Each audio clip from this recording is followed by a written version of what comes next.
Here we've got the harder type of quadratic simultaneous equations. What's going on is we've got a straight line, y equals x plus 2, meeting a circle, and presumably that means that there should be two solutions, and that's what we're actually told in the question. If you can imagine a circle with a line going through it, that line is going to touch the circle in two places, isn't it? Now I'm going to start by writing down that y is x plus 2, because if I square both sides I can come up with another expression for y squared. So now if I rewrite the second equation I'm given, not as x squared plus y squared, but as x squared plus what y squared is equivalent to. In fact, I'm not going to write any y's at all down. I'm going to replace the y's with their x equivalents. And now if I tidy this, I'm going to get a quadratic equation in x, which I should be able to solve either by factorising or by the quadratic formula or completing the square. So I'm going to tidy it up. Here we go.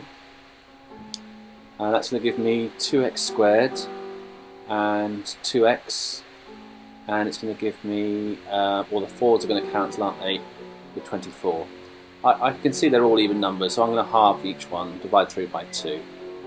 And if I bring the number over to the other side, I could go for the quadratic formula, but because this is, I can see I can factorise this one, because 4 3s are 12, aren't they, and 4 take away 3 is 1. So that should do the trick, shouldn't it? So just make sure I get the numbers, the signs right, but I think 4x is take away 3x equals 1x, and 4 times by minus 3 is minus 12.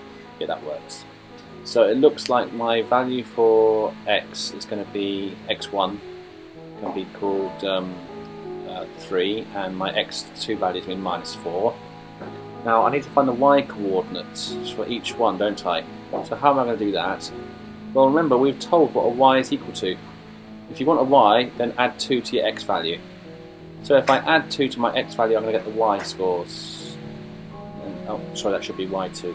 Apologies. Minus 2. And if I write that as a coordinate, it means coordinate A could be 3, 5, and coordinate B could be minus 4. There we go. And minus 2. And that's my answer. So as I say, we've just put a straight line through a circle and then we found where it hits. Okay, now let's have a quick look at the examiner's report.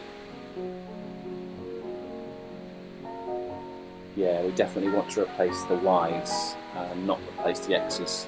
It will be much harder to do that.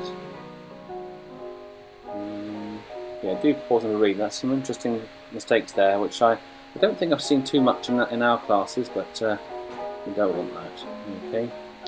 And as for the mark scheme, you can see that there are many ways of doing that. I don't recommend the second way there.